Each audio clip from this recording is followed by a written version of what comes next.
NorthJerseySports.com's original multimedia series talking all things North Jersey boys basketball. This is Season 2, Episode 5, but it might be 6. I don't know. Things are all running together here. As crunch time approaches in the season, I am Corey Doviak, being joined by my usual co-host, the former Ramapo head coach in various other places, current treasurer of the Bergen County Coaches Association. He is Joe DelBuono. What's going on, Joe? How are you? Very good. Great night coming up.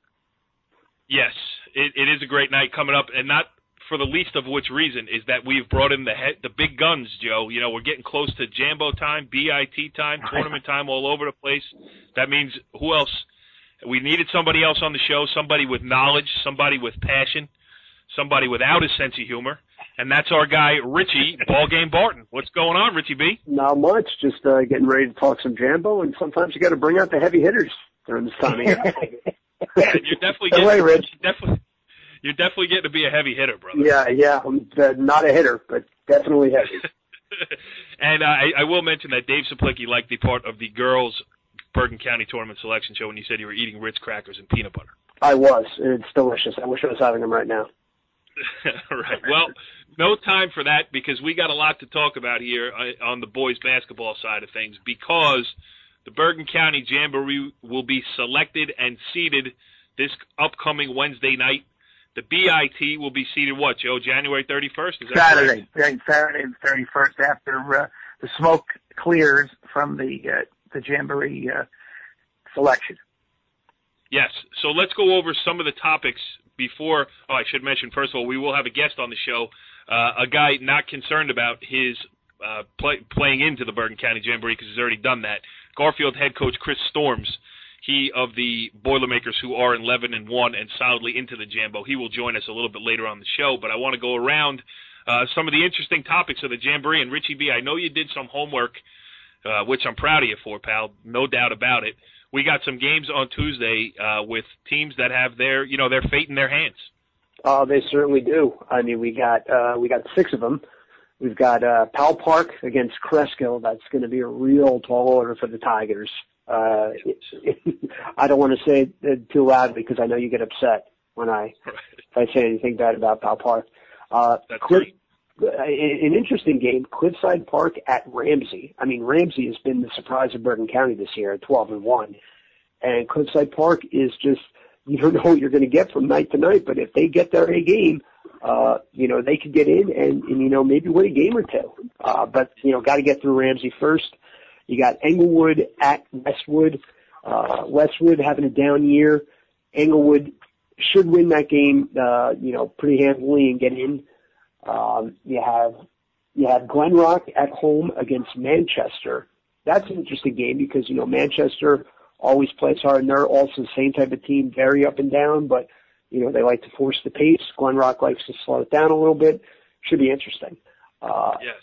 You have Hasbrook Heights at home against Weehawken, and that's, they've, over the years, they've played a lot of really, really close games against one another, so that'll be exciting. And Weehawken, I'm sure, would like to knock them off. And, with the Hudson County tournament coming up, that would be a nice quality win for them. And then you have Northern Highlands in the only afternoon game, a 4:15 start, at home against Bergenfield, who, Bergenfield is one of the better public schools in Bergen County. And that's, that's going to be a tough matchup for the Highlanders. But Jack Bors just scored his 1,000th point. If he can get hot, they can win it and they can get in. I got to throw in my research here. Go ahead, Joe. And that's the weather. Yeah. That's going to be in it. They're going to have to move those games now. What would happen if they? Because I think we just saw what happened this Saturday, and let's say it's 3 inches to 6 inches. What's happening of snow, and then what's going to happen Monday night into Tuesday is supposed to be anywhere between 6 and 8. And they're pretty sure about that. And so maybe the Jamboree Committee would have to, if the games were moved to Wednesday, either they keep their meeting on Wednesday and wait for the results of those games, or what would happen if some of the teams can't reschedule until Thursday or more. Well, that's a question I would have for you, Joe. What happens? Well, I think that they're going to have to make the tough. They're going to have to be in a situation that I don't think any committee wants to be in, whether it be the Jamboree or the baseball committee or any other sport committee. Is that right now there are some teams that have the 650. There are some teams that are right on the edge of the 650. And the reason that 650 is important is because it automatically gets you into a Bergen County coaches varsity tournament. It's when there are teams that a committee may believe to be good enough to be in the tournament, yet may not reach that 650 criteria that they would have to exceed them. So it all depends on how they're going to change. I used to know. I don't know what's going on with the within the committee, and but then maybe that's something we should think about. We should have somebody on the committee here tonight, because especially if we knew the weather. Yeah, that's the only research I didn't do. We're just saying, let's call someone up, and I don't know whether they would have the answer. That's right. The issue. Is there a Jambo charter that says, hey, in this situation, do this, or do they kind of have the leeway to suit what is happening at that particular time in that particular year? Well, I think they've had some issues like this in the past. It's just whether the people on that committee, there has been some additions and there have been some subtractions. I'm not sure. I really don't know what they'll do. I think that what they're going to do is I would hope that they would think of inclusion versus exclusion, and look at teams that may have a 620. Record, and say, okay, they're close enough, and we seed them. Now, whether they seed them in the top 16 or whether they seed them in 1 through 24, those are things that I'm not sure how things are going to happen. But I think it's an issue. I think that, but the games are great. The games that are, it's unfortunate for Westwood. One other little tidbit here is that I happened to see Westwood and Dumont play the other night, and John Santulli, who's the head coach at Westwood, was talking to me. He's lost 4 starters. So yeah, they're not what they used to be. What they could have been this year. They're banged up, and plus you throw in the fact that Nolan Borgerson, the All-State there you go. player, left early to go to Boston College, and at that level you can't lose that many guys, and hope to just keep it together. But listen, go ahead. I got a question for Richie B here. Shoot. Of those games that you mentioned, the Pal Park, Crescent, any of those teams, if say they don't win, are they must-wins for them, or do you think that if it's literally win or you're out? Do you think anybody gets consideration of those teams if they fall short of the 650? I think it depends on how they play. The 2 teams that I'm looking, I think Englewood, Pal Park, Glen Rock, and Hasbrook Heights have to win. Do you really think? See, Englewood, I think I disagree with you with, because they played tough. If they have to win on the cut against a down Westwood team, and Westwood beats them, they're out. Good point. They're not going to get. They have the talent to do it. Yeah, you're right. They should probably win that game. Pal Park, I agree with you. Now, here's the thing. I covered the Pal Park Ridgefield game on tonight. We're Saturday taping this, so Friday night. And Joe, here's one for you.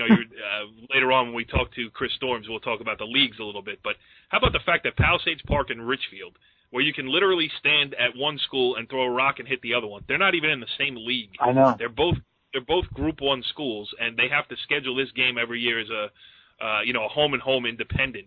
One time a year, and they change up home venues. It's the most ridiculous thing I've ever heard. It's crazy, but.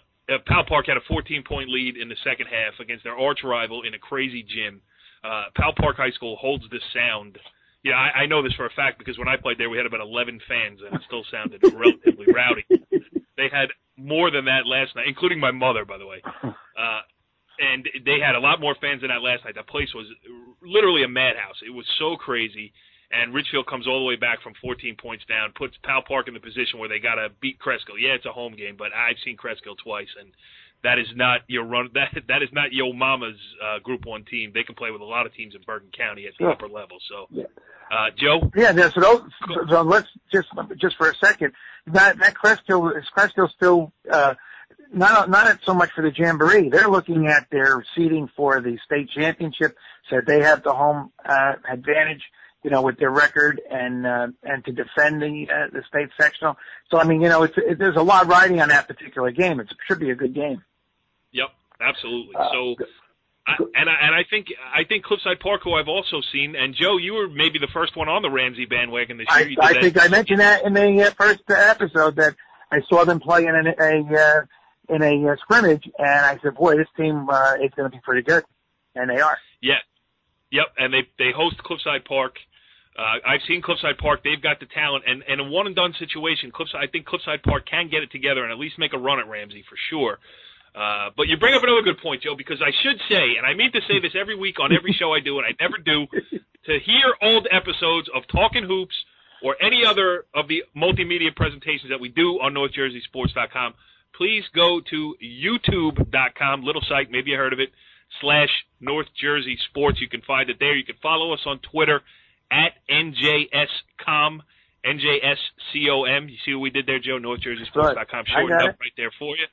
And you can also hit us up on Facebook, facebook.com/NorthJerseySports. All right, so all that social media stuff, we're doing it. We're into it, and you can catch us there.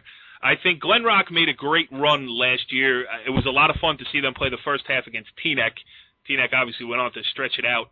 And if in the second half of that game, I think it was the round of 16 last year, and again, Joe, it's another situation like we had last year when the last three teams into the Bergen County Jamboree were Old Tappan, Cliffside Park, and Richfield Park, because I think the committee wanted to showcase some of the players that were on that team, those teams. Troy McLaughlin for Old Tappan, Dondre Roden for Richfield Park, and Cliffside Park was in that same mix as well. So if they were going to take one, they took Cliffside over. Park had just beaten Richfield Park.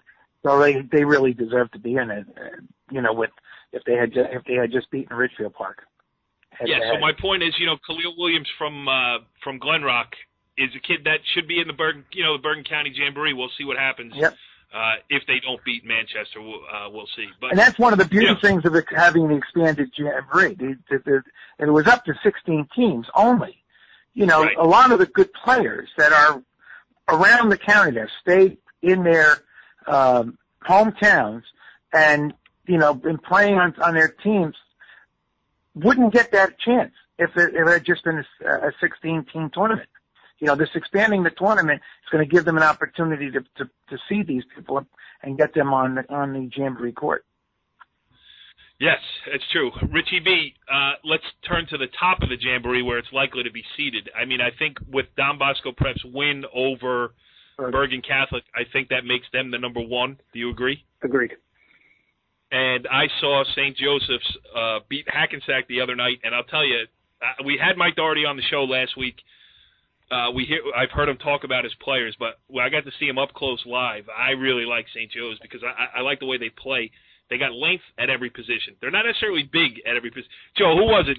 Michael Baker, the Bergen Tech coach earlier this year, who said, we're deep without having depth. Right. Well, St. Joe's is kind of big without having height. I mean, they got some big guys, but at that level, it's not like they got a 6'10" guy that they're throwing in the middle of the paint. But everybody is long. Everybody is strong. And St. Joe's is a real player in this year's Bergen County Jamboree. And then you got Bergen Catholic, probably Ramapo. I mean, what am I missing? Bergenfield's going to be up there in the top piece too, and it's going to be interesting to see what they do with teams like Hackensack and Teaneck. Teaneck, the 4-time defending champions, who have played an unbelievable schedule both at a league and in league. And they're, kind of, I don't want to say scuffling along, but they've lost a whole lot more games at this point of the season than they have over the last couple of years. That's correct. Yeah. Well, thank you, gentlemen. I think I left his tongue-tied. And Rich, I'm glad the phone didn't go out a la John Fink on that one. No, I think Teaneck is the trickiest one out of all of them because I think you could see him as high as 4, and I think you could see him as low as 8. I don't think it'll happen, but I think them losing the way they did to Hackensack could be an issue. Yes.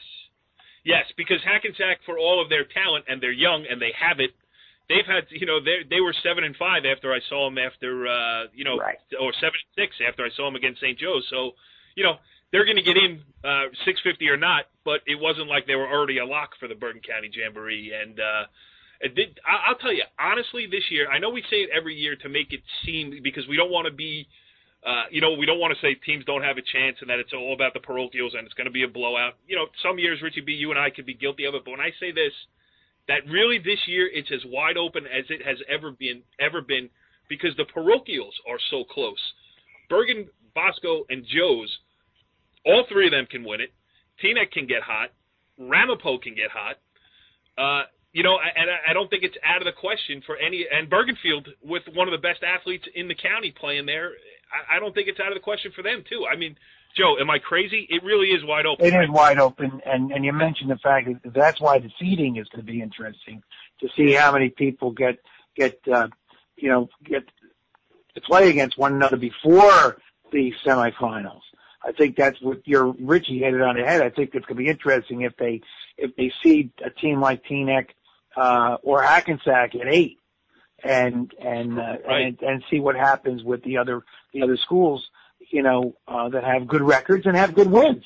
It's not as though, you got to remember, Ramapo's been playing some pretty good teams that are also out of the area. I think they beat a good Trenton team.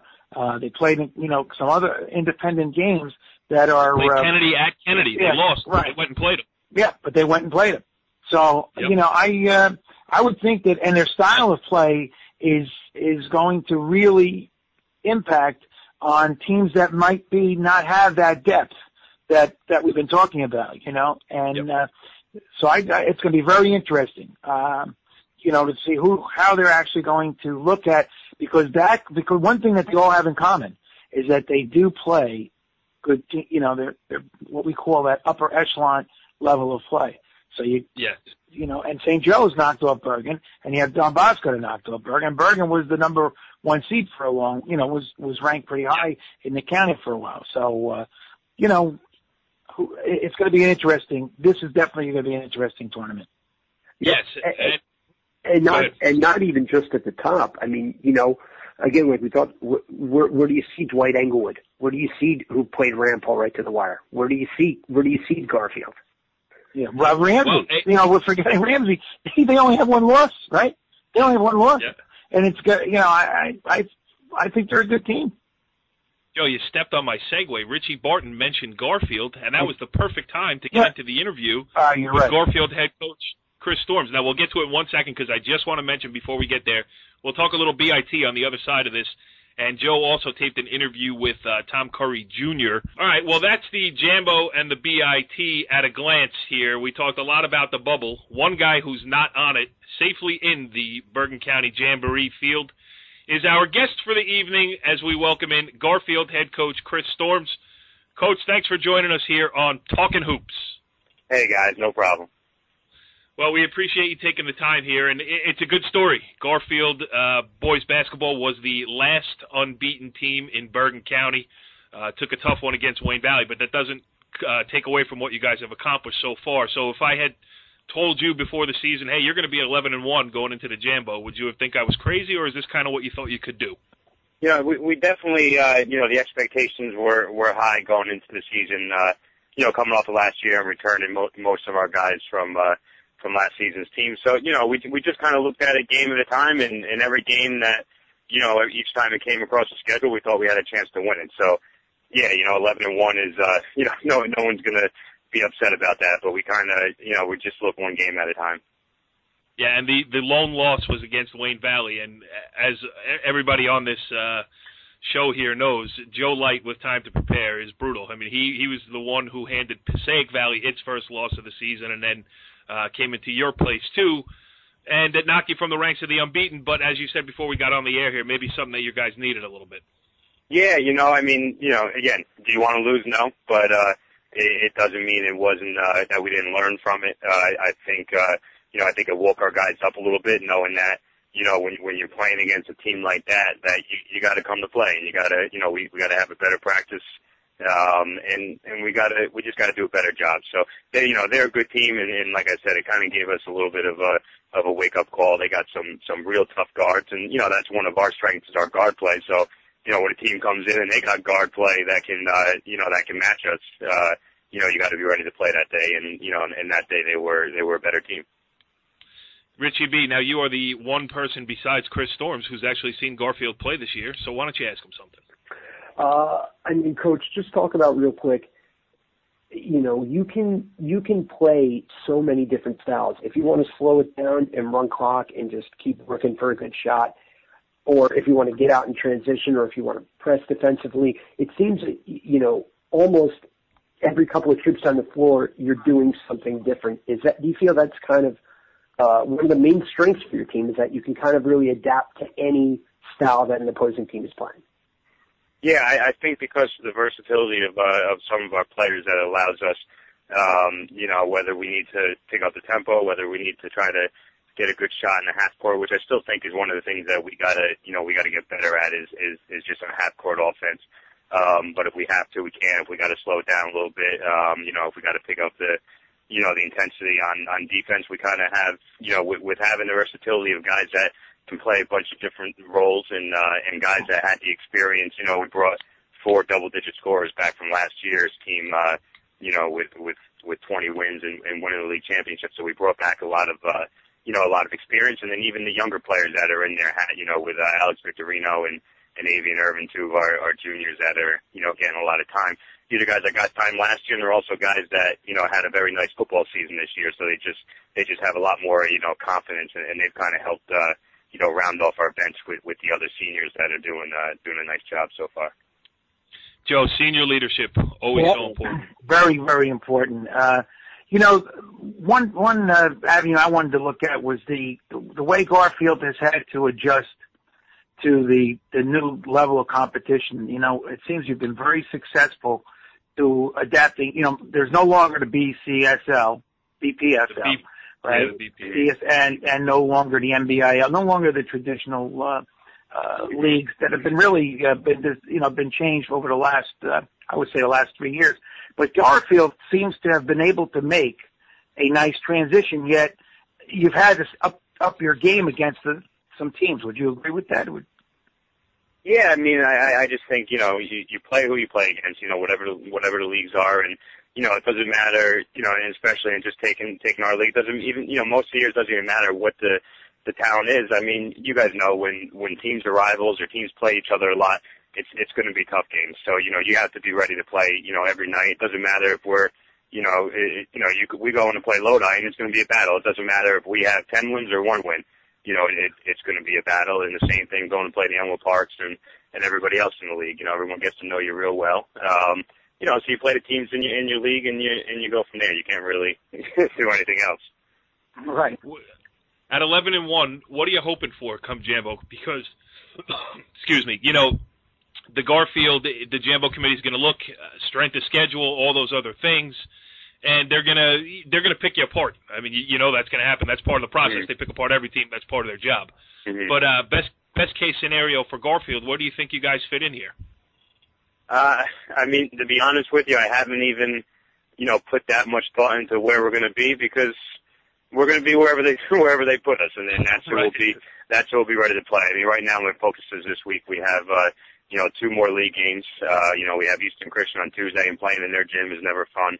And that game counts for the league, and it counts towards the Jamboree, and right now we're sitting towards the top of our section in terms of PowerPoint. So, right now those are my focus, and then, when they tell us where we are and who we're playing, then I'll worry about getting ready for that game. I think, we're in the league we're in, so we got to play the teams we play, and then, we schedule some independents. We had a tough one, nice one against St. Mary's, and a tough loss against, Wayne Valley. So, we try to do a good job, and, hopefully that will put us in a good position. You can't do much more than, besides being 12-0, we're 11-1. So, we're put ourselves in a good position to hopefully, get a nice seat, but you play who you play. That's, there's not more you can do. Yeah, that's what I was trying to, the point I was trying to make is that we can no longer look at, the traditional look backwards. I mean, I think everyone's up their game. Not only that, your St. Mary's win was a monumental win. And the game against Wayne Valley was also, if there's such a thing as a quality loss, that's what it is. But, you know, the dilemma that's facing the committee, and in my mind, okay, is the fact that they're not willing to recognize that, you know, you have to move up in the standing. If you're 11-1, 12-1, you're there for a reason. You've beaten good teams, and unless everyone has seen you play, you know, you're not going to get. You need to have that recognition. I mean, it's as simple as that. I just think that you play good games, you play good teams that have had winning records, and you've beaten at least one Jamboree team in St. Mary's. So I just don't. I think the dilemma is that the ones that are non-650, because you're well over 650, but the teams that are non-650, if they're seated higher than you and then you beat them, that causes, and you're seated lower, that causes the embarrassment, or it causes people to say, you know, why aren't they looking at Garfield and St. Mary's a couple of years ago when I think they went on a big run themselves, you know. Yep. So I hope I was making sense with that. No, yeah. You do. Go ahead, Chris. I was just going to say, you know, you make good points, and you know, if they see us lower, then they see a reason to see us lower, and then hopefully we can, you know, we can do a good job. You know, our kids have been doing a good job this year, and they play hard, and we don't win, you know, we don't win pretty, but that's kind of been this group's MO since they were freshmen. This group of kids, but they find a way to win. So you know, you can win, you know, when things aren't going well, and you know, games don't look good at times. Somehow we, you know, even, you know, we played Rutherford, and again, that's Rutherford's another team in our league who looks like they made the Jamboree, and it was a close game, and then we were able to pull away in the fourth quarter. You know, we went to Glenrock, who's got an all-county type player on that team, and again, we weren't playing great a lot of the game, and then we found a way to win at the end, and they might be a Jamboree team. So, you know, we don't win. You know, if you look at the box score, it doesn't always tell the story for us, but you know, at the end of the day, we get out of there with a win. So, you know, my guys have you know, figured that out. So sometimes it doesn't impress people, but you know, at the end of the day, we're 11-1. So what you're saying is you play to win the game. Yeah. Yeah, I've heard that somewhere before. Yeah, right. You know, again, we want to get better. We want to get better every day, and we need to get better. So, you know, that's where we're trying to push our guys in practice. And then each game we're trying to do something better than the game before. So, you know, some games we've been taking steps forward, and some games we're taking steps back. But while we're doing that, we've still been winning games. Richie B., you are our resident Garfield expert. You've been to every watering hole within city limits. That's a lot of them. Right. Well, you do know Richie B., so no task is too tall for our resident Garfield guy. Richie, you got anything else to add before we let Coach get out of here? You know, going back to the league schedule before, the thing about Garfield, which about that league, which is unique in comparison to like those big North teams, is that the league that they're in now is basically most of the BPSL. You know, so those rivalries have long been in place, so that when you go into Eastern Christian, or again, like you said, when you're going to play Lodi, when you're going to play Elmwood Park, like those teams are going to give you their best every single time out. And that makes it easier, especially for a senior leading team, to get up for a game, because if you don't get up for a game, the other team is, and you're in trouble. Yeah, I mean, you know, and that's why, you know, the experience has been so great from our players, and we told them from the beginning of the year, you know, especially in the league games. Look, we won the league last year, and we brought everybody back, so you're going to get everybody's best. You know, I tried to make the comparison to them when the New York Yankees go in to play somebody, it doesn't matter who they play, they're going to give them their best. So not that we're the Yankees, but just trying to give them a comparison that, you know, whenever we go someplace in the league, you know, everybody's always going to want to beat the team that won it the year before.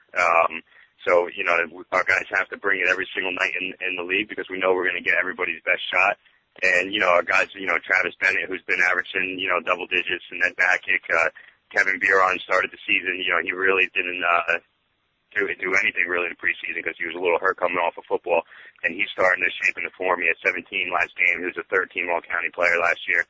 Tyreek Cheatham was injured to start the season. He's kind of come back, and he's averaging almost double digits. So again, we're kind of getting back into our form, and our other role players, David Dulcie. We got, coming off the bench along with the other two juniors I already mentioned, and a couple other role players, coming in that are doing a nice job. So, every game, it doesn't matter who we're playing. I mean, Manchester, we had a battle with to start the season. I think we won that game 38-36, and it was a dogfight, and we couldn't really make much, but somehow, like I said, at the end of the day, we got out of there, with the victory. So, you're right on with that, because all these teams are used to playing each other. So there's no easy night for us. So, hopefully, all that, all the experience of all these close games comes into play when we have to play Jamboree and state games.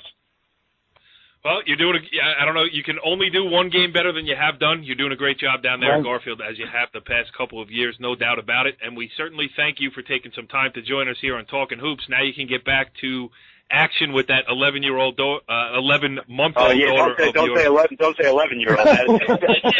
You just gave me a heart attack. No, 11-month-old. So I'm getting back to dinner now. But thanks, guys, and I appreciate it. Good luck. Make her a lefty, Coach.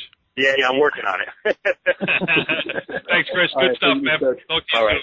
Thanks a lot, guys. Bye. Well, interesting stuff there with Garfield head coach Chris Storms. Garfield storming its way into the Bergen County tournament. How'd you like that, Joe? Oh, you want to play on words, right? I tell you, getting better and better all the time. I love it. Yeah, it's so tacky. I always go for the cheap line. That's for sure. But a great job, and the last question I was going to ask him before I let him go, but I realized that we were keeping him a long time there. It's just it wasn't even a question as much as a statement. But I'll tell you, that Garfield program, under Chris Annable before Chris Storms, and then since Chris Storms has taken over, just consistent, year in, year out. They lose good players, they bring new players in, and they keep going. So it's an impressive job that they're doing down there in Garfield. And they have a multiple sport athlete. They're doing things like that. That's very good too. Yes. And great history. Yes, absolutely. All sports. Wayne Corbett. Come on. How could you not love that? How you gonna go? I don't know whether he was able to dunk the ball at 5'11". Yeah. Well, listen, as I always say with myself, the older I get, the better I was. At this point, Wayne Corbett could dunk, Joe. We didn't even have video cameras back then. There was those big ones you had to wear on your shoulder. Remember those? Oh, God, no, I remember it. Now I know why I got bad shoulders. All right, so good stuff there with Chris Storms, and I just want to touch on the B.I.T. a little bit. Obviously, we can't get too deeply into it because you're not seeding the tournament until, as you said, next Saturday, a week from today as we tape this, and you really don't know who your field is going to be until you find out who the Jamboree takes and who they don't take. So we don't have to go too deeply into it, but a guy who will probably be in there is Indian Hills head coach Tom Curry Jr. Now, they made a great run in the Jambo, to the Jambo and in the Jambo last year at Indian Hills, lost a good senior class, and you caught up with him the other day after a great win over Old Tapan. Why don't you just talk about that? That was one of the games where neither team could pull away from one another. Old Tapan had a 4-point lead at halftime. Indian Hills fought back, tied it up, and it was nip and tuck all the way through. Old Tapan was in the fourth quarter. The game was tied at 53-53. Old Tapan worked the ball down, turnover. Indian Hills brings the ball up half court. Tommy calls timeout, and they were able to throw the ball inside to their big center, and they made the basket at the buzzer, 55-53. As Tommy will tell us who the key players were in that game and what happened, and also about the season. So pretty good. Yeah, so you caught him on a high note, which is always good for an interview. And you also caught up with Tom Curry Sr., who was there. I noticed, I'll play the interview in a second, but I noticed you take a little dig at the coach. All in good fun, and we love Tom Curry. Last year's co-host on Talkin' Hoops. All right, so here we go, Tom Curry Jr. And Tom, how you doing? Doing very well after a nice, thrilling victory by 2, but it was a good game. Doing well, doing better now. Now, Tom, this is what year is this as your coaching career? Second year at Indian Hills for the boys varsity. I had the girls varsity at Park Ridge for 2 years before that, so it's my second year. Okay, so now last year you were in the Jamboree. This year your record is? Right now 3-8. So and it's a tough 3-8 because we had a couple real close games. We had one with Ramapo, which beating them, until the third quarter, got into foul trouble, went to 4 overtimes with Ridgewood. So we've been right there, just haven't turned the corner yet. Yeah, it certainly doesn't. Your record doesn't indicate the type of team that you have. Now, do you have a young team, an old team, a mix of both? It's a mix of both, but it's a team that's young varsity-wise. They don't have a lot of varsity experience. I have about 1, maybe 2 kids. Is that because last year's team was senior-dominated? Very senior-dominated. We went about 7 deep, and most of them were seniors. All right, other than the Ramapo game, what was another game that you could look to and say, look, was nip and tuck, or maybe 2 or 3 others? The Ridgewood game was probably, if anyone was there, they say it's one of the best games I've ever seen. 4 overtimes. Their kid hit a shot at the buzzer to tie it in regulation. Our kid came down, hit a 3 in the second overtime. It was intense, back and forth. The game was into the 80s. It was an unbelievable game. Good. Very good. So now this game tonight, right, or this afternoon, Old Tapan came back. You started out, went ahead maybe about 6 points, maybe 4. They come back, get it even, nip and tuck. They take a 4-point lead, if I'm not mistaken, at halftime. And then it's right back in. They really couldn't run away from you. Your guard play was good, but the big man, number 10. Yes, Tim O'Brien. Yeah. He's a junior. He's actually the quarterback of the football team, but he can be an all-county player, and he can really, when he puts his mind to it, he's pretty unstoppable. He's got an inside-outside game. Outside game. I think he had 2 or 3 threes tonight, if I'm not mistaken. He can shoot it a little bit, and the last play we called for him, we have a little a pick play where we throw up a lob, and he caught it well and drove to the basket, scored with no time left on the clock. And that lob looked like a line drive. It started with the L. It should have been a lob. It should have been a lob. But we got to work on that a little bit in practice. But hey, you know what? It feels good. Well, he's smooth around the basket, soft, nice hands. Very. Height-wise, give us a height. He's about 6'5". Very nice. Good height. Good student. Very good. He's a good kid too. Very nice. Well, I'll tell you what, Tom. It was a great game. I'm glad I came. Selfishly, because I'm looking at both the teams for the Bergen Invitational Tournament, as well as just enjoying a good basketball game at 4 o'clock. Will you plan on being in the Bergen Invitational Tournament? Yeah, of course. Any game that we can pick up and a nice little tournament like this, shows the kids, let's have something to work for. Because last year, we were in the Jamboree. Fortunately, this year, it doesn't look like we're going to make it. But, I think we'll be able to build upon, especially going into a nice tournament like the B.I.T. We'll be able to, really showcase, listen, guys, we can do this in the future. Now, state tournament-wise, okay, they've expanded the state to 16 teams.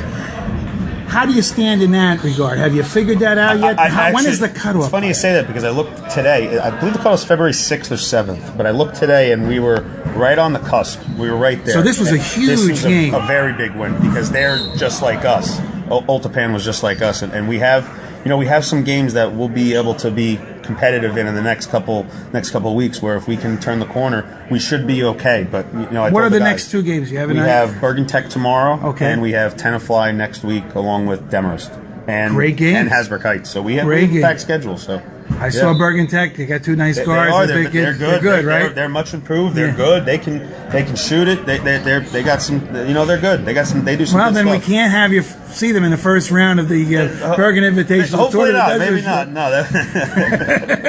All right. Well, listen, Tom. I'm really glad to see you mature, go through this, really handling everything well.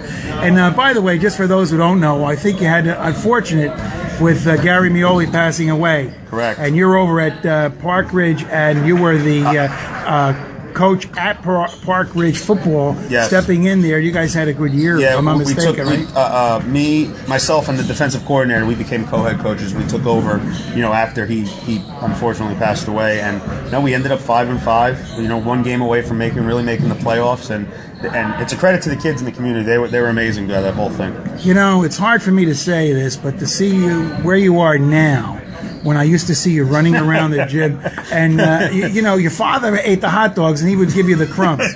But now to see you to where you are right now, it's really a pleasure, and I'm glad I make you laugh. Yeah. But I really wish you the best, and you're doing a great job. And we hope that to see you in the B.I.T. and that maybe you get a nice run. You'll get 2 games, but you win 2, you're guaranteed 4. That's awesome. So it's a great thing. Good, very good, and you. Wish you the best. Take care, man. Very good. Now you got to help me send it. Well, Joe, Tom Curry Sr. gets the hot dog, Tom Curry Jr. gets the crumbs, but it seemed to have worked out for both of them. Oh, yeah. Good interview. Yeah, it was great to see them there together, and, Tom is pretty proud of Tom Jr., and, he's going to have a good career coaching football, I think, at Park Ridge, Unfortunately, he lost one of the better guys in coaching when Gary Mioli passed away, but unexpectedly. Yes. So, but anyhow, it was a great night. Really was. A good basketball night. I almost got into it with someone that said, it's Bergen County. I said, this is the best basketball you can see, whether it's Old Japan, Indian Hills. It's Bergen County basketball. The coaches are working hard. The kids are playing hard. I don't know what people expect. If they expect all Division I ball players, then they have to go to some other county, I think, because it's not. Yeah, what county is that? Yeah, right. That's correct. That's right. Yeah, and you know what? I've had this conversation a million times. One does not correlate to the other. Because Absolutely. One might not be a great college player does not mean one is not a great high school basketball player. That's correct. Two different realms. That's why you got to enjoy the moment, play your high school basketball, and see where it leads. You're not playing it to get somewhere else. There are very few guys with the talent to be able to do that. So I agree with you 100%. It's competitive and it's fun. So. This show, I don't know if it's competitive, but it certainly was fun for me, Joe. How about you? It was a great night. Another good one. Very good. The best part about it is we lost Richie Barton somewhere along the way, but I'm sure he would sign off intelligently if we had given him the chance. But we'll do it for him. We'll see you next week on Talkin' Hoops. I think he said, "I'll be back." Follow the leader.